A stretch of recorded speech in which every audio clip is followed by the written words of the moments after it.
আপনাকে স্বাগত জানাচ্ছি। আজকে বেসিক্যালি আমরা কথা বলবো হচ্ছে আমরা গিয়েছিলাম চট্টগ্রামের ঐতিহ্যবাহী মেজবান খেতে।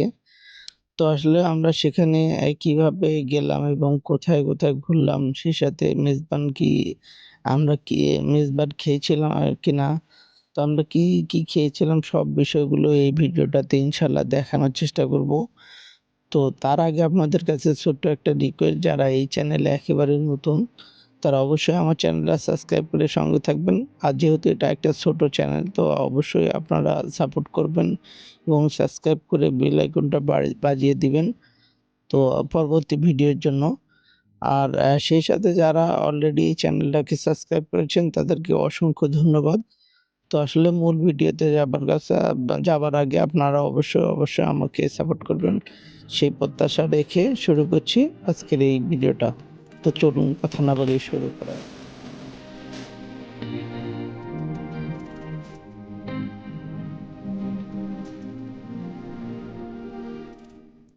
দর্শক, আসলে আমরা অনেকদিন হলো প্ল্যান করছিলাম যে চট্টগ্রামে যাব এবং আপনারা জানেন যে চট্টগ্রামের একটা ঐতিহ্যবাহী খাবার সেটা হচ্ছে মেজবান।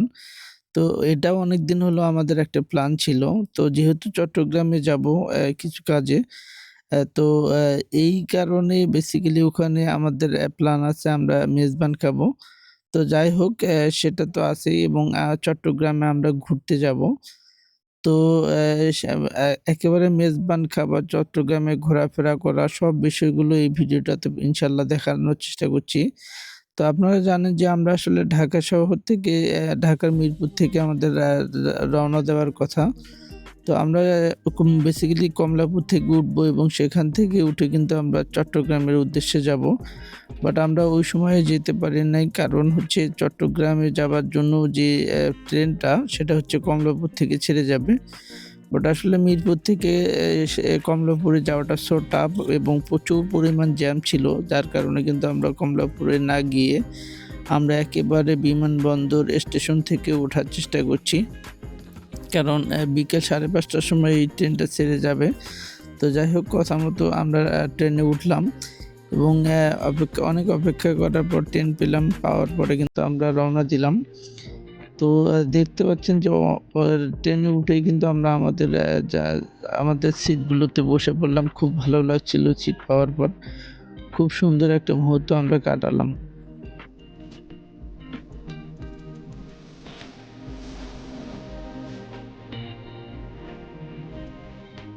আমরা এই মুহূর্তে দেখতে পাচ্ছেন আমার ঘড়িতে এখন বাজে ঠিক রাত 10টা। তো আমরা রওনা দিয়েছিলাম হচ্ছে বিকেল 5টার সময়। তো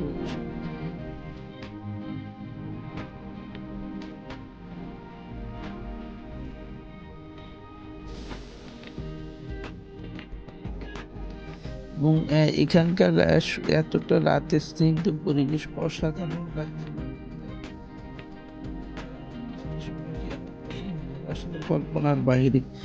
আর আপনারা জানেন যে আসলে ট্রেন জার্নিটা যে এতটা চমৎকার, আসলে সেটা ভাষায় প্রকাশ করা যায় না।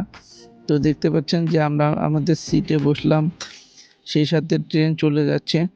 তো অসংখ্য কিন্তু চারপাশে যে আপনারা দেখতে পাচ্ছেন সুন্দর কিছু ভিউ। আর অনেক মজা করলাম আমি এবং আমার এই জার্নিতে আছে জুবায়ের ভাই, মশিউর ভাই, সেই সাথে আশরাফ ভাই। খুব সুন্দর একটা মুহূর্ত আমরা এখানে এই জার্নিটা করলাম, অনেক কিছু দেখলাম।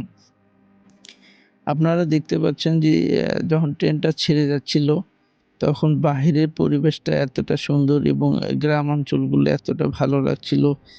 অনেক সুন্দর ভিউ দেখা যাচ্ছিল। অসাধারণ লাগছিল গ্রামের সেই মিঠো পথ। আর আমরা ছোট দেখতে পাচ্ছেন আমরা কিন্তু সবাই সবার মতো করে আনন্দ করছিলাম ট্রেনে। সেই সাথে এখানে গল্প করছিলাম। আসলে জার্নি করার মজাটাই আলাদা।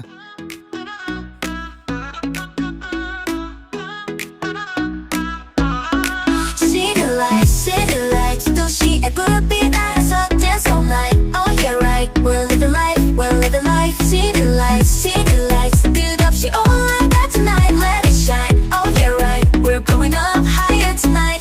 shine joy, yeah, on my way.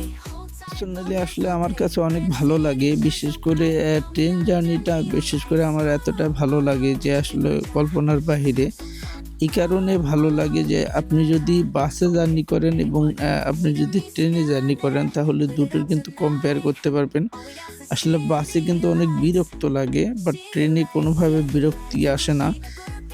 খোলামেলা এবং হাঁটাচলা করা যায়। আর সেই সাথে এখানকার ট্রেনগুলোতে কিন্তু একেবারে মোটামুটি খাবার থেকে শুরু করে সবকিছু সার্ভিস পাওয়া যায়, চা, কফি সবই পাওয়া যায়। খুব ভালো লাগে এই জিনিসটা আমার কাছে। তো আসলে লং জার্নি যারা করতে চান তারা অবশ্যই কিন্তু ট্রেন জার্নিটা প্রিফার করবেন। কারণ আসলে বাসে কিন্তু অনেক বিরক্তি চলে আসে। বাট সেটা হচ্ছে ট্রেনে কিন্তু সেই বিরক্তিটা আসে না। সো আমি অবশ্যই প্রিফার করব যে আসলে লং জার্নি যদি করেন কখনো তাহলে অবশ্যই ট্রেন জার্নিটাই করবেন। এতে আপনি কিন্তু কমফোর্টেবল ফিল করবেন এবং ভালো লাগবে।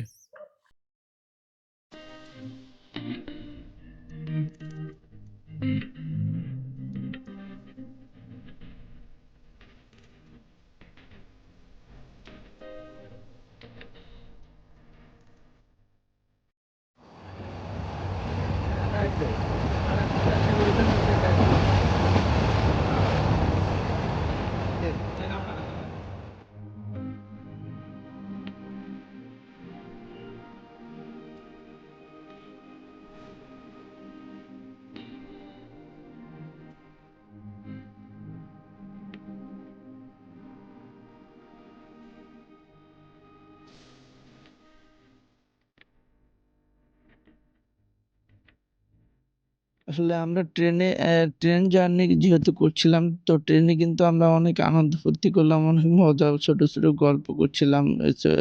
ছোট, ছোট বিষয় নিয়ে কথা হচ্ছিল।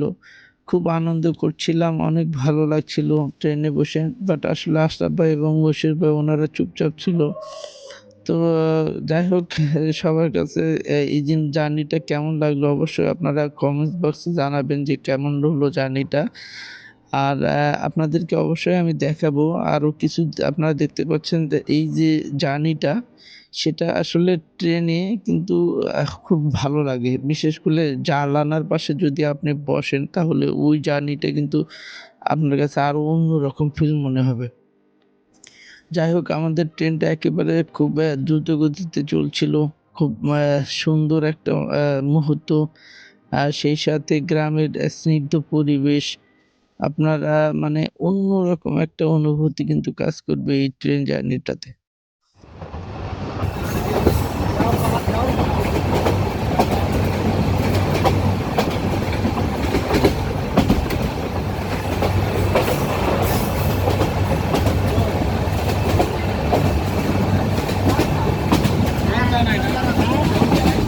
দুধ চা আছে? এই ভাইয়া দুধ চা হবে? চা দিয়ে আনতে হবে।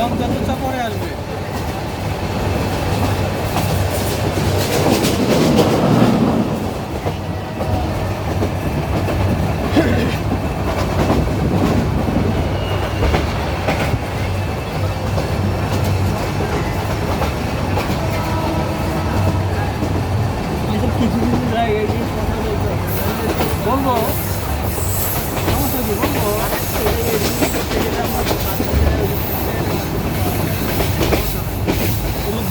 আমরা কইলাম রং বেড়াইছিনি এখন আমরা রং বাড়ি না ওই আর যেহেতু এই জার্নিটা একেবারে অন্যরকম একটা জার্নি। সো পার্সোনাল কিছু জিনিসপাতিও কিন্তু আমি আমার মশিউর ভাইয়ের সাথে এবং জোবায়ের ভাইয়ের সাথে শেয়ার করি।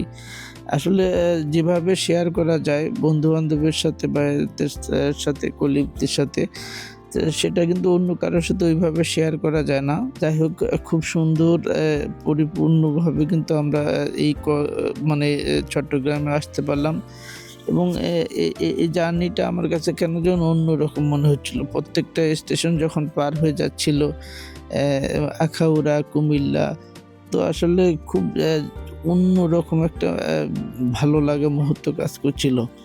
তো এর আগে আসলে আমি কখনোই ট্রেন জার্নি করি নাই। সো আমার কাছে কেন যেন অন্যরকম মনে হচ্ছিল, যেটা আমি আপনাদেরকে আসলে ভাষায় প্রকাশ করতে পারছি না। পরে গা করা না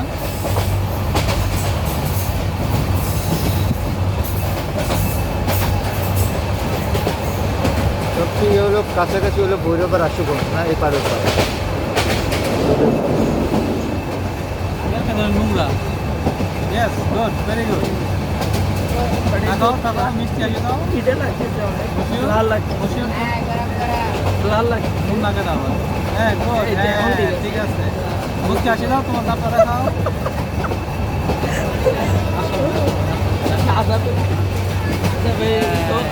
খুবই ব্যস্ত মানুষ। আচ্ছা ভাই রোমান উনি যে সময় করে আসছে এটা আমাদের জন্য আসলে লাগিলে আমাদের গার্ডিয়ান রোমান্টিক বয় খুব সুইট দেখতে আসলে উনি ব্যস্ততার মাঝে আমাদেরকে এই সময় দিয়েছেন, এই জন্য আসতে পারছে অনেক অনেক ধন্যবাদ। আর আমাদের প্ল্যানটা অনেক আগে থেকে ছিল, যেটার জন্য আমরা মুখিয়ে আছি সেটা হচ্ছে মেজবান। তো আপনারা দেখতে পাচ্ছেন একবারে ফ্রেশ ট্রেশ হয়ে কিন্তু আমরা হোটেলে এই মুহূর্তে আমরা কিন্তু খাওয়া দাওয়া শুরু করলাম এবং দেখতে পাচ্ছেন আমাদের সেই কাঙ্ক্ষিত খাবার দাবার, সেই মেজবান চট্টগ্রামের ঐতিহ্যবাহী। তো আসলে যারা মেজবান কখনো খান নাই তারা অবশ্যই একবার হলেও চেষ্টা করবেন, যেটা স্বাদে অন্যরকম।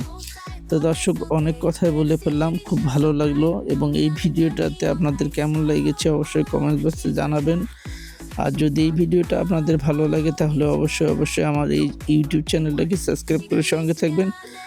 আর আবারও দেখা হবে অন্য কোনো ভিডিও নিয়ে। ততক্ষণ পর্যন্ত সবাই ভালো থাকবেন। টিল দেন, আল্লাহ হাফেজ, আসসালামু আলাইকুম।